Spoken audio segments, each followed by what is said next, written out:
আসসালামু আলাইকুম। আমি মোহাম্মদ বেলাল হোসাইন। ডিজিটাল কমিউনিকেশনের অন্য আরও একটি ম্যাথ লেকচারে আপনাদের স্বাগতম। আজকে আমরা একটা ম্যাথ থেকেই আমরা অনেকগুলো প্রশ্নের উত্তর বাইর করার চেষ্টা করব এবং কিভাবে করতে হয় এই টেকনিকগুলো আমরা আলোচনা করব। তো চলুন আমরা ম্যাথটাই দেখি। একটা পিসিএম অর্থাৎ পালস কোড মডুলেশন সিস্টেমের মেসেজ ফ্রিকোয়েন্সি বা ব্যান্ডউইথ হচ্ছে কত 2 কিলোহার্টজ এবং peak to peak amplitude 10 volt. Number of bit অর্থাৎ এন দেয়া আছে কত 10 হলে নির্ণয় করুন। এই সমস্ত ডাটাগুলো আমরা নির্ণয় করতে বলছে। তো এখন আমরা এই ম্যাথটা এক্সপ্লেইন করে দেখব যে আসলে মূলত যে ভ্যালুগুলা দিছে এই ভ্যালুগুলা অন্য আরও কীভাবে দিতে পারে। মোট কথায় ওভারঅল আমরা চেষ্টা করব এটার একটা বেসিক কনসেপ্ট নিতে। এখানে দেখুন মেসেজ ফ্রিকোয়েন্সি ব্যান্ডউইথ। তো মেসেজ ফ্রিকোয়েন্সি বলতে আমরা কি বুঝলাম, এখানে যে একটা ডাটা দেয়া আছে, ইনপুটে একটা ডাটা দেয়া আছে বা মেসেজ দেয়া আছে বা সিগন্যাল দেয়া আছে, এটা বিভিন্নভাবে বলতে পারে। মেসেজ দেয়া আছে, সিগন্যাল দেয়া আছে বা ইনপুটে একটা ডাটা দেয়া আছে এরকম বলতে পারে, বা কোনো ভয়েস দেয়া আছে বা টেলিফোন সিগন্যাল এটা কোথায় থাকে ইনপুটে দেয়া আছে। তো এইরকম দেওয়ার পরে বলবে যে ব্যান্ডউইথ 2 কিলোহার্টজ বা ব্যান্ডউইথ যে কোনো একটা ভ্যালু বললো। তো আমরা ব্যান্ডউইথ বলতে যে বিষয়গুলো আমরা এএম ও এফএম এ শিখে আসছি এইরকম না, এখানের ব্যান্ডউইথটা একটু ভিন্ন। আমরা সিগন্যালের ক্ষেত্রে ব্যান্ডউইথ কিন্তু আমরা জানি কিরকম, যে সিগন্যালের সর্বোচ্চ যে ফ্রিকোয়েন্সি সেটাই। তো সিগন্যালের সর্বোচ্চ ফ্রিকোয়েন্সি ধরুন একটা সিগন্যাল আছে এরকম যে সাইন 2 পাই এফএম। এই যে একটা সিগন্যাল, এটা হচ্ছে কি এখানে একটা অ্যাম্পলিটিউড আছে, এটা অ্যাম্পলিটিউড, এটা একটা সিগন্যাল। যে এই সিগন্যালটার মধ্যে যে তার এফএম আছে না, এই যে এফএম, এই এফএমটাই হচ্ছে তার মূলত ব্যান্ডউইথ। কেননা এর আগে বহুবার আমরা এটা নিয়ে আলোচনা করেছি 0 এফএম, অর্থাৎ এটা তার পজিটিভ দিকে যেটা থাকে সেটাই তার কি হয় ব্যান্ডউইথ নির্ণয় করতে হয়। তাহলে পজিটিভ হায়ার ফ্রিকোয়েন্সি তো lower frequency, higher frequency FM, lower frequency 0 সমান সমান ব্যান্ডউইথ কত আসলো এফএম। তো এটা বিভিন্নভাবে দিতে পারে, আমাদের এই টেকনিকটা মাথায় থাকতে হবে যে এটা কি দিল মূলত। তাহলে এটা আমরা পাইলাম কি এফএম। আচ্ছা, এরপর বলছে কি peak to peak amplitude 10 volt. দেখুন পিক টু পিক, এখানে শুধু অ্যাম্পলিটিউড বলেনি, এখানে পিক টু পিক অ্যাম্পলিটিউড মানে যে অ্যাম্পলিটিউড এটা কিন্তু maximum amplitude, peak to peak maximum amplitude হবে। এটা হচ্ছে কত 10 ভোল্ট আছে। তাহলে পিক টু পিক মানে উপরের পিক নিচের পিক দুটাই যোগ করে হয়েছে কত 10 ভোল্ট। তাহলে কয়টা পিক থাকছে, দুইটা পিক 10 ভোল্ট, একটা পিক ভ্যালু 5 ভোল্ট। তার মানে কি এইদিকে 5 ভোল্ট, এইদিকে 5 ভোল্ট। তাহলে এই যে এএমটা সমান কত পাইলাম আমরা 5 ভোল্ট পাইছি। তাহলে এখানে আমরা কি পাইলাম এএম পাইলাম, এম কত 5 ভোল্ট, এফএম কত পাইছি 2 কিলোহার্টজ। এখন নাম্বার অফ বিট এন সমান সমান কত পাইছি 10 পাইছি। এইখান থেকে আমরা এই সব ডাটা নির্ণয় করব।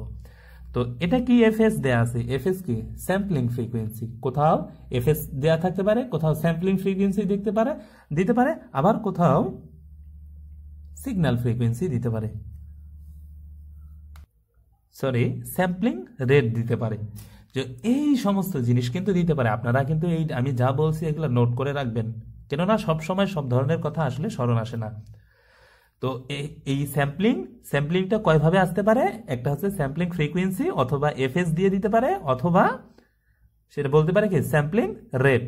তো এই 3 ভাবে এটা চাইতে পারে। তো এখন আমরা জান দিব এফএস সমান সমান আমরা কি জানি, এফএস সমান সমান 2FM। 2FM কি মেসেজের ফ্রিকোয়েন্সি, মেসেজ কোথায় থাকে ইনপুটে থাকে। তো এখানে মেসেজ ফ্রিকোয়েন্সি কত 2 কিলোহার্টজ, 2 কিলোহার্টজ তার মানে 2 গুণন 2 অর্থাৎ 4 কিলোহার্টজ।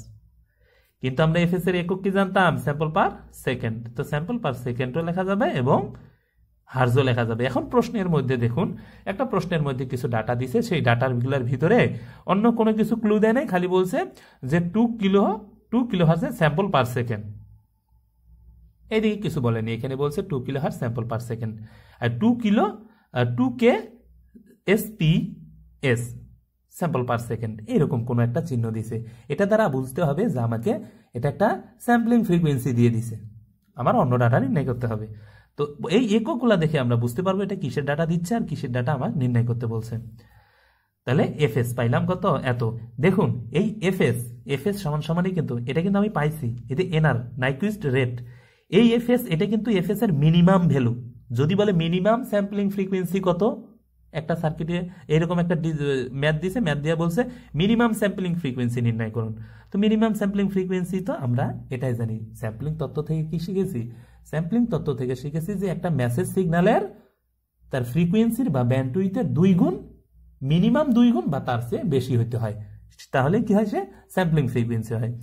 তো এটা হচ্ছে মিনিমাম বা তার চেয়ে বেশি, তো এইটাই তার মিনিমাম অথবা তার চেয়ে বেশি হইতে হবে। তাহলে মিনিমাম যে ভ্যালুটা, সেই ভ্যালুটাই আমরা ধরলাম, এই যে পাইলাম এটা 4 কিলোহার্টজ, আর এইটাই হচ্ছে আমার নাইকুইস্ট রেট, এই ভ্যালুটাই আমার কি নাইকুইস্ট রেট। তাহলে আমি নাইকুইস্ট রেটও পাইলাম, নাইকুইস্ট রেট কত 4 কিলোহার্টজ, যেটা আমি স্যাম্পলিং মিনিমাম স্যাম্পলিং ফ্রিকোয়েন্সি পাইছি। মাথায় রাখবেন এই স্যাম্পলিং ফ্রিকোয়েন্সি কিন্তু মিনিমাম। এখন আমরা এটা আরো কিছু ভাবে আসে কিনা সেটার উত্তর আমরা দেওয়ার চেষ্টা করি।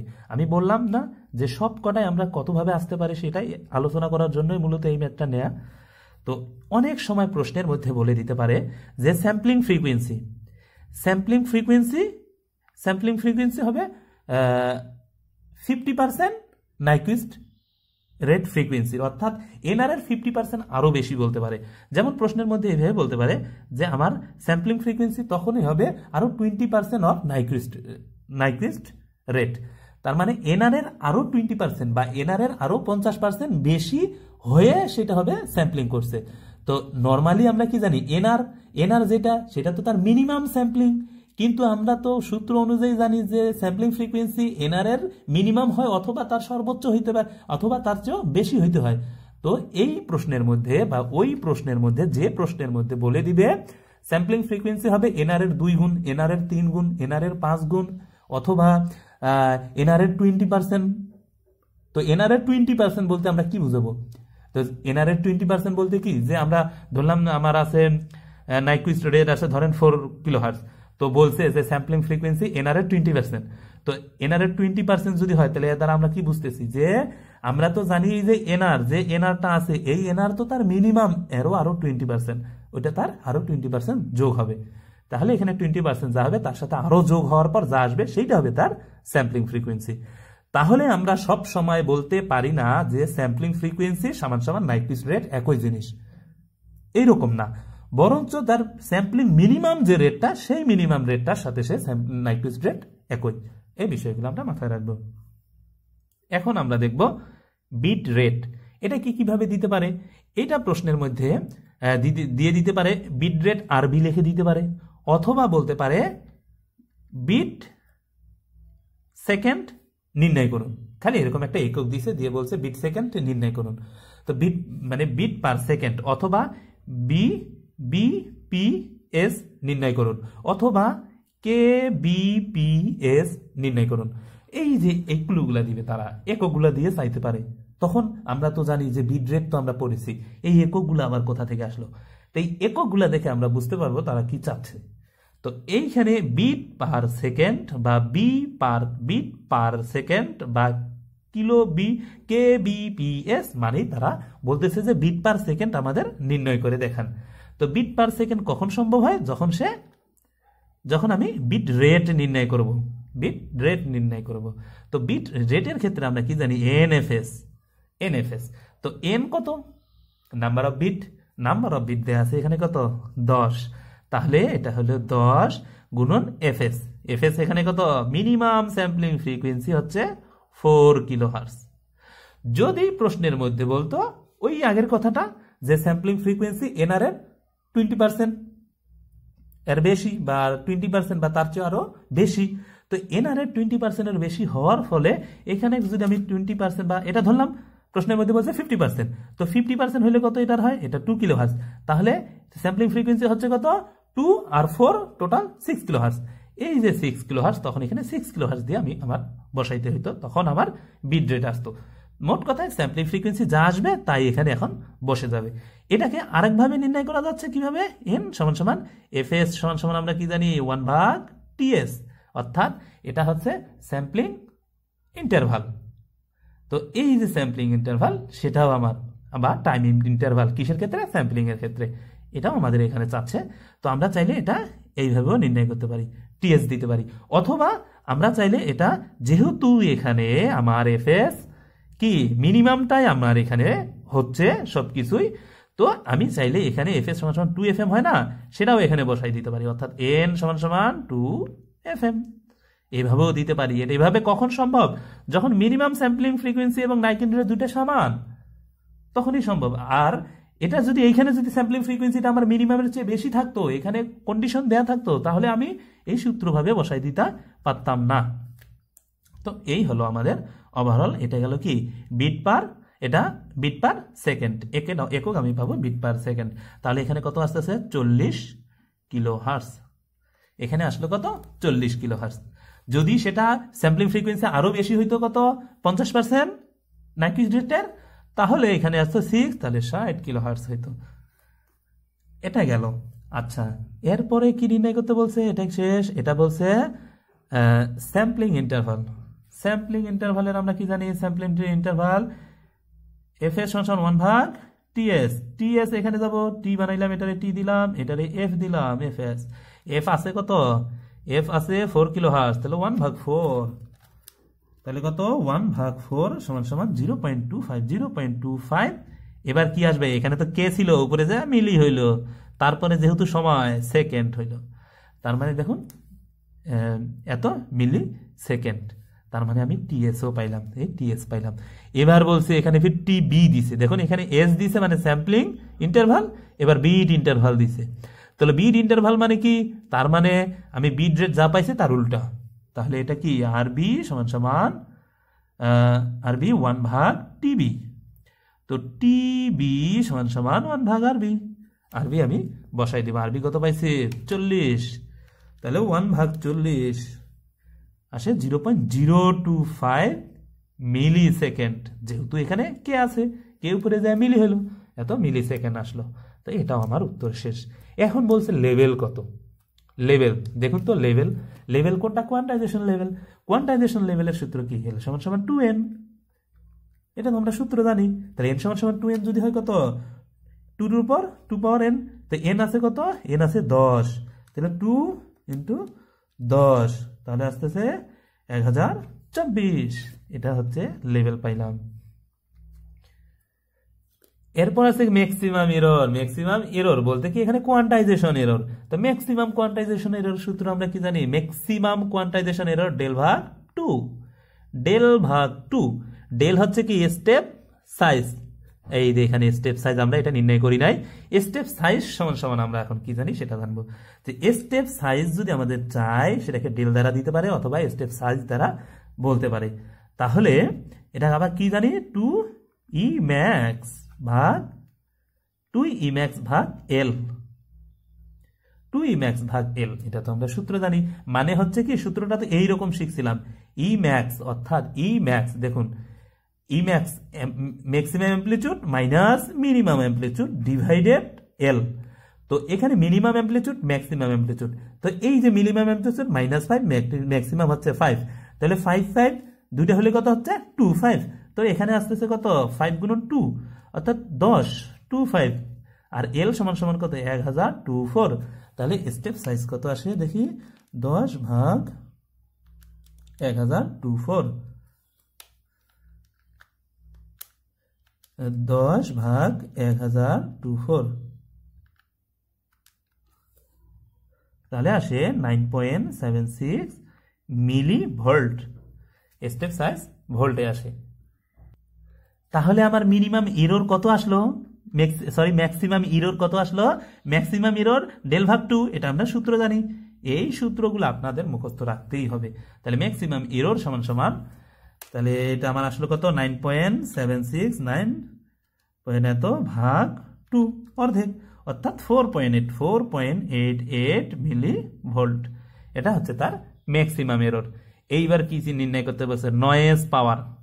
তা নয়েজ পাওয়ারের সূত্র আমরা কি জানি, del² ভাগ 12, del² ভাগ 12। দেখুন সূত্র কিন্তু আপনার স্মরণ রাখতেই হবে। তো del² 12, তাহলে del সমান সমান কত 9.76, 9.76 গুণন 10⁻³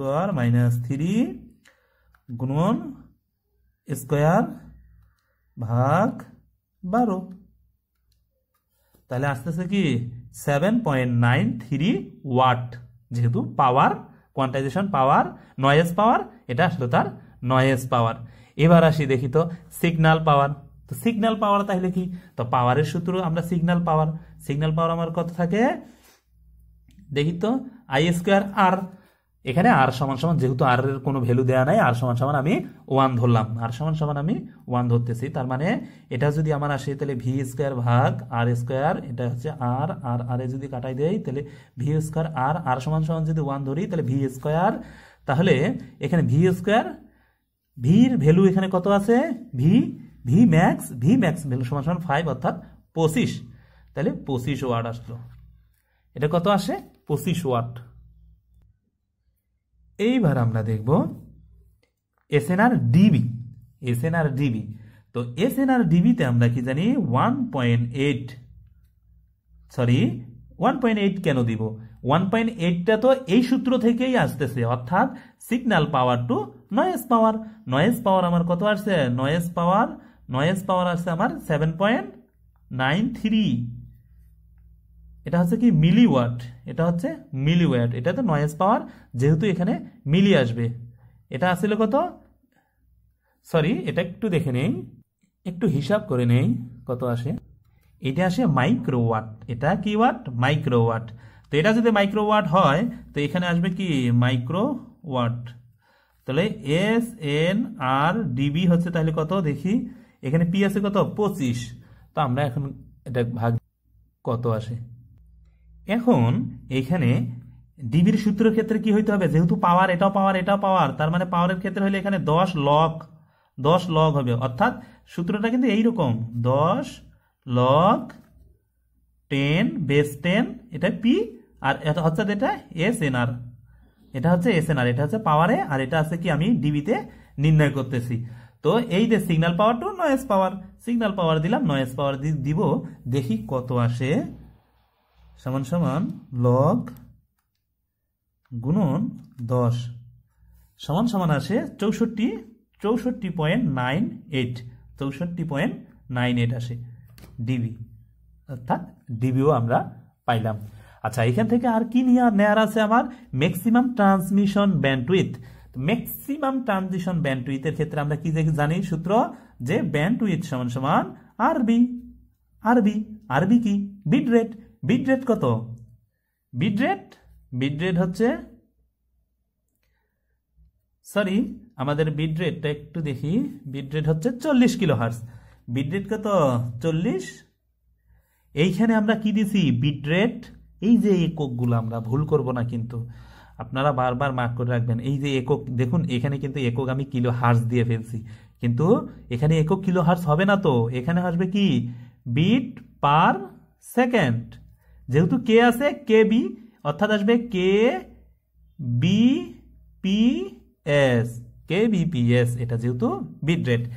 হার্টজ তো তখন হবে যখন সে ব্যান্ডউইথ হবে, তো ব্যান্ডউইথ এবার হয়ে গেছে ম্যাক্সিমাম যদি হয় ম্যাক্সিমাম ব্যান্ডউইথ, ট্রান্সমিশন ব্যান্ডউইথ মানে এইখানে যে আর বেইটে থাকবে সেটাই, অর্থাৎ এইবারে সে হবে কি কিলো হার্টজ। তাহলে ওইখানে ছিল কি কেবিপিএস, সেটা হয়ে গেছে এখন কিলো হার্টজ। আচ্ছা, এখন আমরা আরেকটা বিষয় দেখব, সেটা কি এখানে মিনিমাম ব্যান্ডউইথ। মিনিমাম যদি হয় তাহলে তার অর্ধেক, মিনিমাম ব্যান্ডউইথ তার অর্ধেক, তাই এটার ভাগ 2 করে দিলাম, তাহলে কত আসে 20 কিলো হার্টজ। এই হচ্ছে ওভারঅল আমাদের সব ধরনের প্রশ্ন।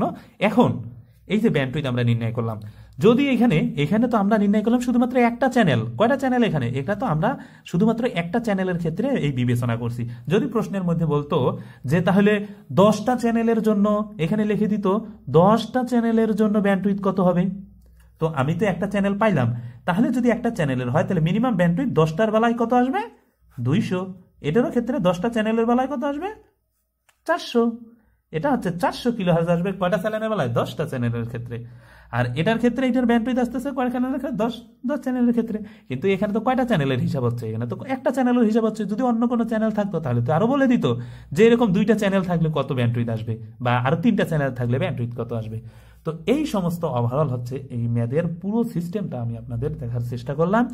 এই লেকচারটা আপনারা খুবই ভালোভাবে বোঝার চেষ্টা করবেন এবং আপনারা প্রয়োজনে নোট করে রাখবেন, অনেক উপকারে আসবে।